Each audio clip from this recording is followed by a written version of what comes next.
Hai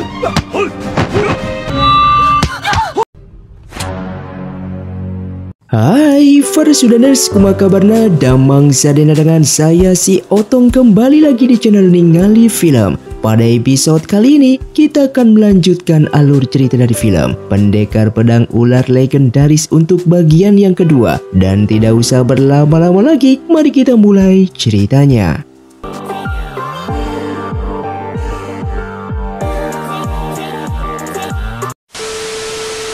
Film pun dilanjutkan dengan diperlihatkannya Yuan Cheng yang melihat sekumpulan orang membicarakan tentang pertemuan pendekar yang akan dilaksanakan di keesokan harinya. Ia pun mendengarkan jika Sekte Wasan juga akan datang ke pertemuan itu, sehingga ia pun berminat untuk ikut pergi ke sana.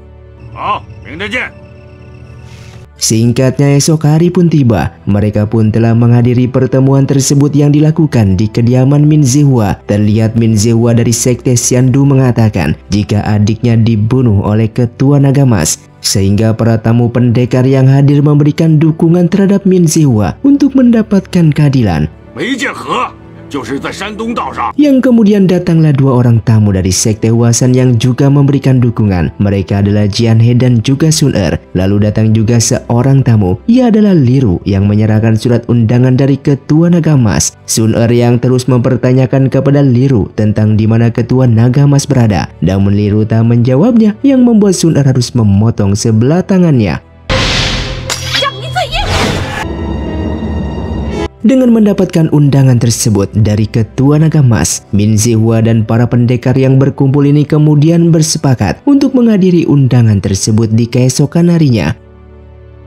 Sementara itu di markas Naga Mas, terlihat sang ketua yang bernama Gong Li memerintahkan anak buahnya untuk meninggalkan tempat ini, dikarenakan ia tidak ingin semua anak buahnya ini ikut menjadi korban daripada pendekar yang akan menyerangnya esok hari. Namun mereka semua menolaknya, dikarenakan mereka akan membantu dan bahkan menjaga sang ketua.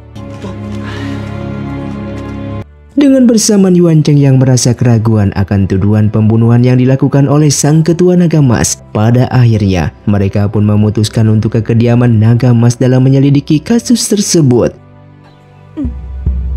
Terlihat mereka mencuri dengar dari percakapan antara sang Ketua Naga Mas dengan putrinya. Sang ketua menceritakan jika dulunya ia membunuh adiknya Min Zihua, dikarenakan adiknya Min Zihua yang merupakan pengawal pangeran kerajaan akan membunuh tuannya sendiri. Atas pengkhianatan tersebut ia pun membantu sang pangeran dan membunuh adiknya Min Zihua tersebut.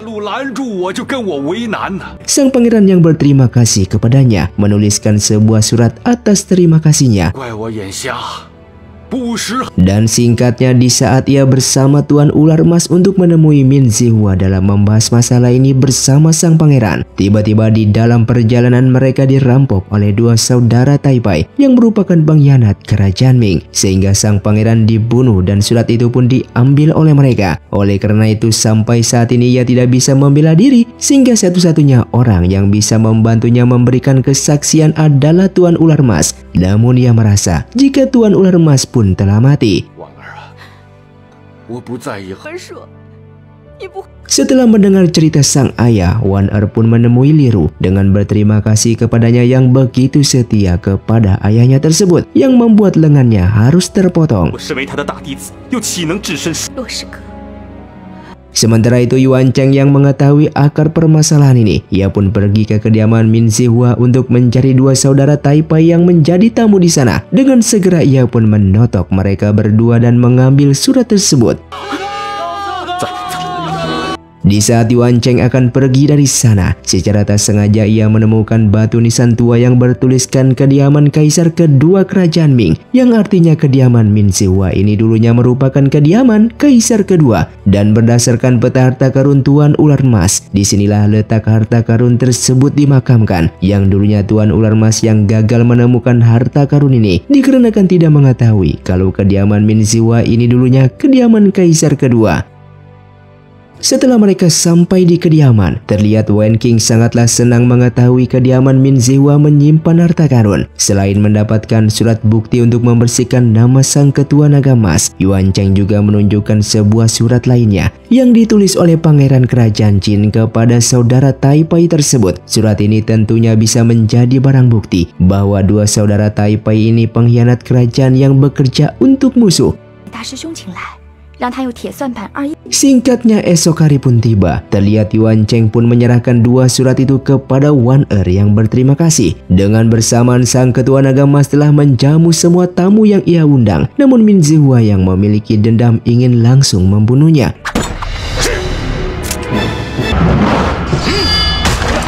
Seketika pertarungan itu pun dihentikan oleh Wan Er yang tiba dengan dua surat yang ia serahkan kepada ayahnya. Di sini sang ketua naga emas mengakui jika memang benar ia adalah orang yang telah membunuh adik dari Min Zihua. Namun ia meminta para pendekar untuk membaca kedua surat ini sebelum mengambil nyawanya.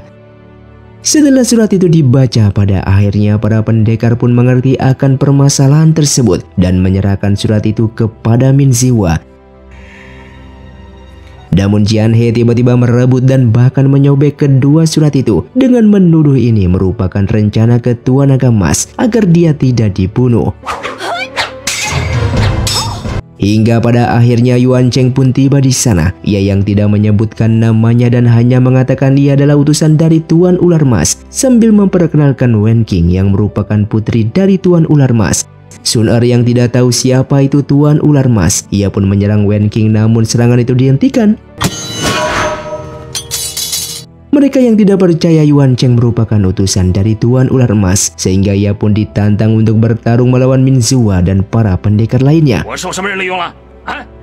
Tantangan itu pun diterima dengan kesepakatan jika Yuan Cheng menang, maka Min Zihua tidak akan membalaskan dendamnya kepada sang ketua naga emas. Namun sebaliknya, jika Yuan Cheng kalah, maka sang ketua naga emas ini akan melakukan bunuh diri. Tiba-tiba Wen Qing pun mengatakan jika Min Zihua kalah, maka Min Zihua harus menyerahkan kediamannya tersebut. Mengingat Wen Qing yang mengetahui jika kediamannya itu terdapat harta karun.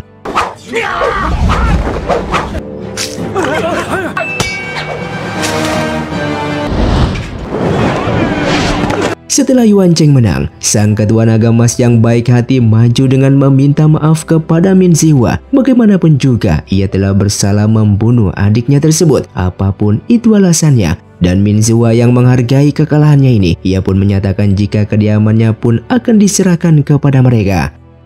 Dikarenakan kalah, terlihat Jian He dan Sun Er yang tidak senang lalu meminta Yuan Cheng untuk mengakui identitasnya tersebut. Dikarenakan ia bisa mengenali teknik ilmu sekte Hwasan yang digunakan oleh Yuan Cheng barusan. Kedua murid Hwasan ini memang tidak pernah bertemu dengan Yuan Cheng, dikarenakan mereka berbeda guru.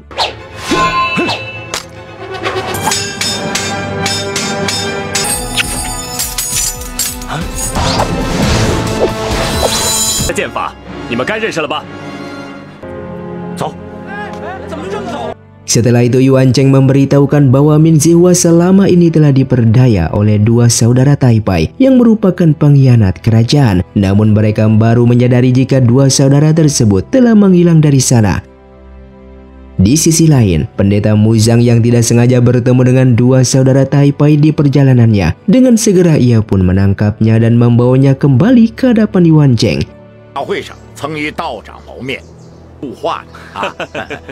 Min Zihua yang merasa bersalah atas kesalahpahaman ini, ia pun meminta maaf dan sekaligus berterima kasih kepada ketua naga emas, dan setelah itu ia pun pamit kepada mereka semua. Sementara Yuan Cheng mengatakan jika ia akan tinggal beberapa hari di sini dan mengajarkan beberapa jurus pedang kepada Liru yang telah kehilangan lengannya. Setelah pertemuan pendekar yang menyelesaikan perselisihan antara Min Zihua dan ketua naga emas, kabar mengenai jasad anak gubernur yang dibunuh oleh Wen Qing tempo hari telah ditemukan, yang membuat Wen Qing terkejut melihatnya.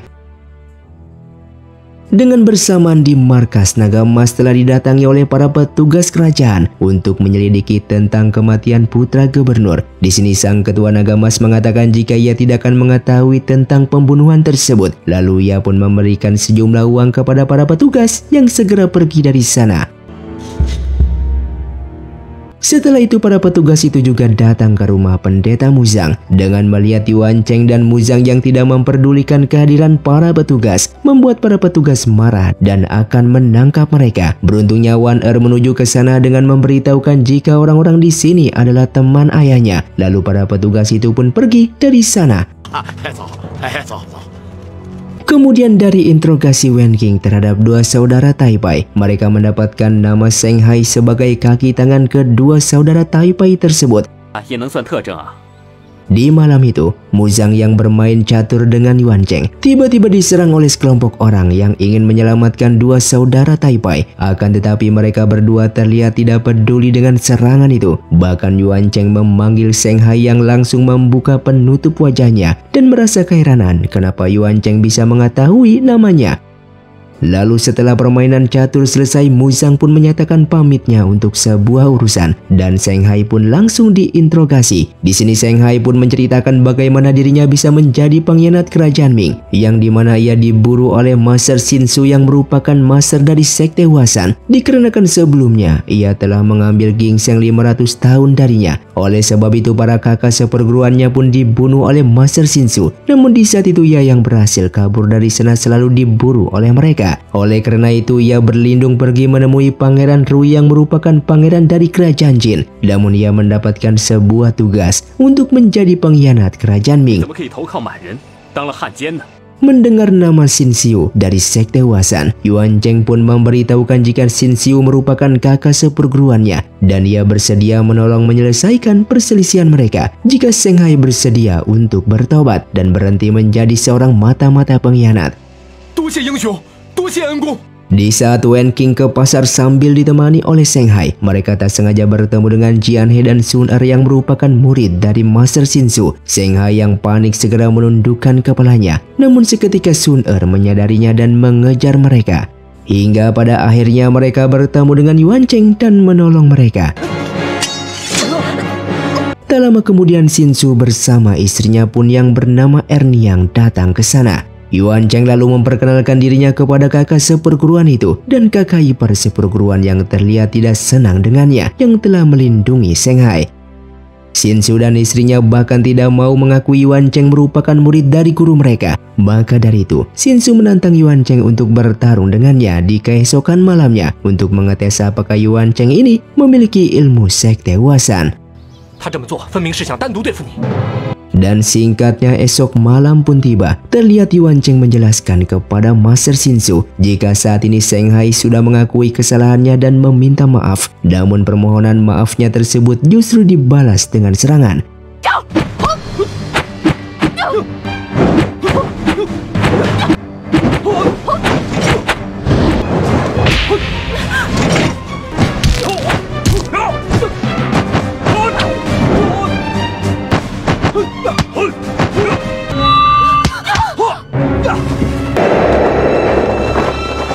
Hingga pada akhirnya pertarungan itu pun terhenti di saat sang Master Muren King dan Muzang tiba ke sana. Disinilah sang Master sangat marah kepada Master Xin Su bersama para muridnya dikarenakan telah menyerang Yuan Cheng dan rekan-rekannya karena hal yang sepele.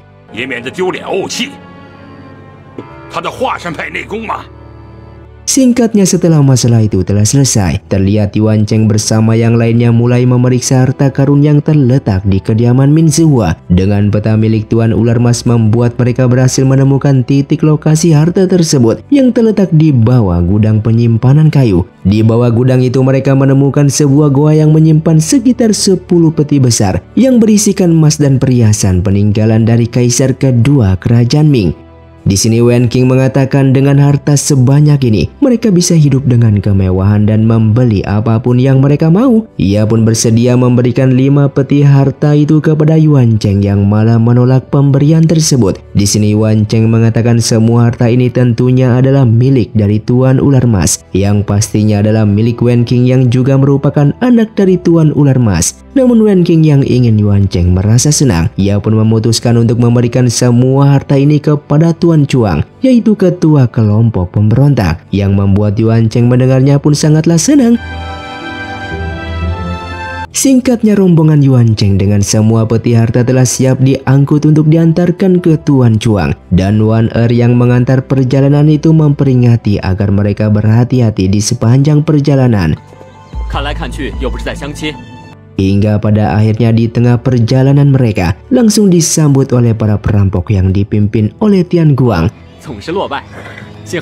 Di sini Yuan Cheng mengakui jika barang yang mereka bawa ini merupakan emas. Namun sebelum Tian Guang bertindak, tiba-tiba datanglah perampok dari kelompok lain yang dipimpin oleh King Zhou. Dan wanita di sebelahnya bernama Ajiu yang merupakan putri dari Kaisar Ming yang sedang menyamar. Dan hanya orang-orang tertentulah yang mengetahui identitasnya tersebut. Dikarenakan mereka sama-sama perampok, sehingga terjadilah negosiasi antara dua kelompok perampok ini, yang dimana mereka akan bertarung 1 lawan 1 dalam 10 pertandingan. Siapapun yang menang maka akan mendapatkan peti emas tersebut.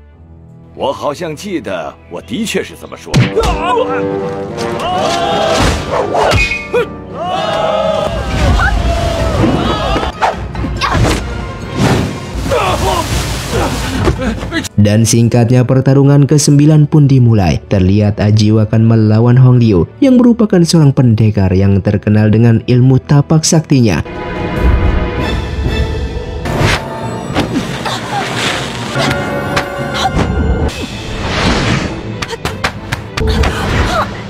Di saat Ajiu terdesak dan akan kalah, tiba-tiba Yuan Cheng pun menyelamatkannya dengan seolah-olah tidak bisa mengendalikan kudanya tersebut. Hingga pada akhirnya pertarungan terakhir pun akan dimulai. Kedua ketua perampok ini pun akan bertarung untuk memperebutkan peti emas tersebut.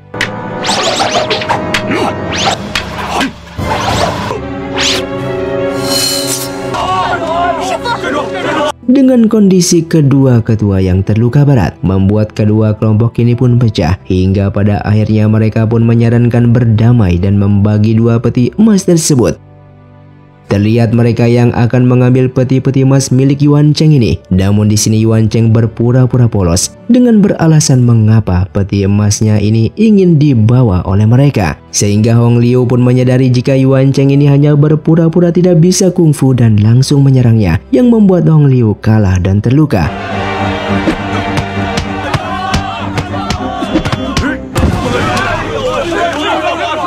Dengan bersamaan Yuan Cheng yang dari atas mulai melihat para pasukan kerajaan Ming yang mendekat ke arah mereka. Ia pun berteriak dan memperingati mereka semua untuk segera kabur, sehingga terjadilah pertarungan melawan prajurit kerajaan. Di saat inilah Yuan Cheng memperlihatkan kemampuannya dan membantu para kelompok perampok tersebut. Setelah semua prajurit itu kalah, dengan segera ia pun menyalurkan tenaga dalamnya untuk membantu meringankan luka dari King Zhou yang terkena racun. Oleh karena itu ia harus mendapatkan penawarnya dari kelompok perampok lain. Sehingga ia pun menemui Tian Guang dan menyalurkan tenaga dalamnya, yang membuat Tian Guang pun sangat berterima kasih dengan imbalan memberikan penawar racun untuk King Zhou.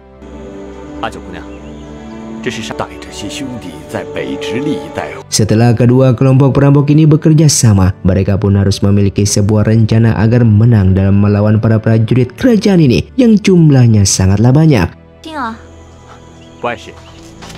Yuan Cheng yang pergi ke hadapan untuk melawan para prajurit. Seketika itu ia melihat Master Xinsu dan para muridnya yang sedang melawan para prajurit. Terlihat mereka sedang mencari sesuatu dengan membongkar peti-peti yang berisikan emas dan perak tersebut. Yang ternyata selain mengawal emas dan perak, para prajurit kerajaan ini juga memindahkan tawanan kerajaan, yang dimana menemukan Paman Sun dan Paman Zhou yang dikurung di dalam kereta. Setelah diselamatkan, Paman Sun memberikan arahan agar menangkap komandan dari para prajurit ini, sehingga komandan yang tertangkap ini dipaksa untuk memerintahkan semua pasukannya untuk menghentikan pertempuran tersebut. Terlihat Master Xinsu dan para muridnya yang terus membongkar peti-peti emas itu. Namun terlihat mereka tidak menemukan barang yang mereka cari. Sehingga Master Xinsu menanyakan kepada komandan tentang pil penyembuh yang mereka cari. Dan komandan memberitahukan pil tersebut telah dipindahkan melalui jalur yang lain. Sehingga Master Xinsu pun pergi untuk mengejar pil tersebut. Setelah itu Yuan Cheng melepaskan komandan yang ia tangkap beserta dengan anak buahnya yang telah menyerah ini. Sang komandan sangat berterima kasih, namun ia menyadari misi mengawal emasnya ini telah gagal dan jika ia kembali ke kerajaan ia juga pastinya akan dihukum mati. Oleh karena itu Paman Chun menawarkan komandan ini untuk bergabung menjadi kelompok mereka.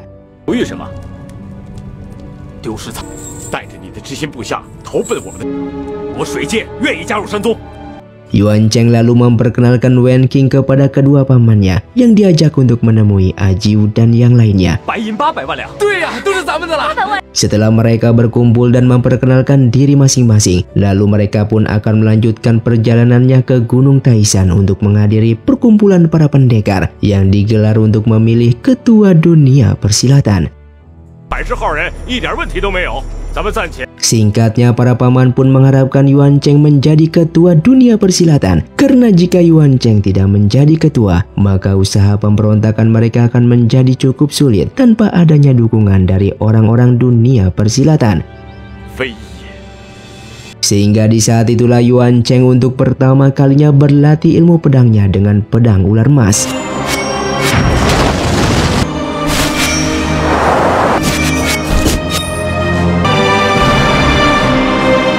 Dan pada akhirnya pertemuan para pendekar pun dimulai. Para pendekar yang hadir di sana saling mengutarakan pendapat mereka tentang siapa yang lebih pantas untuk menjadi sebagai ketua. Yuan Cheng tentunya menjadi kandidat utama. Bahkan para pendekar pun menyetujui jika Yuan Cheng yang menjadi ketua dunia persilatan. Maka dari itu kandidat lawan yang bernama Ding Yu tidak terima akan keputusan ini, membuatnya maju dan menantang Yuan Cheng bertarung.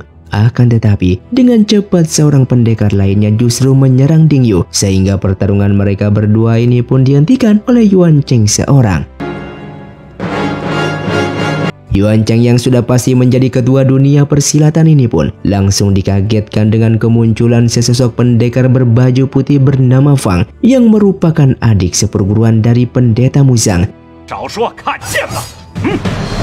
Kemampuan kungfu Fang ini sama sekali tidak bisa diremehkan. Dengan ilmu pedang ular emasnya saja Yuan Cheng terlihat begitu kesulitan untuk memenangkan pertarungan ini. Pertukaran jurus yang berlangsung pun di antara mereka berlangsung sengit dan sangat sulit sekali untuk menentukan pemenang di antara mereka. Sehingga pertarungan ini pun terhentikan di saat pendeta Muzang tiba di sana dan bahkan mengutuk adik seperguruannya tersebut dikarenakan merupakan pengkhianat kerajaan Ming. Akan tetapi Fang mengatakan jika ia dan mereka semua yang ada di sini tidak ada bedanya karena mereka sama-sama ingin melawan kerajaan Ming. Pendeta Muzang yang mendengarnya pun langsung menepis tuduhan tersebut. Meskipun mereka sama-sama ingin menggulingkan kekaisaran Ming, apapun yang dilakukan oleh para pemberontak adalah sebuah wujud kepedulian kepada kerajaan karena munculnya ketidakpuasan yang sangat besar terhadap sistem pemerintahan yang menyebabkan masyarakat menderita. Sedangkan Fang adalah pengkhianat kerajaan yang membantu kerajaan lain untuk menggulingkan kerajaannya sendiri.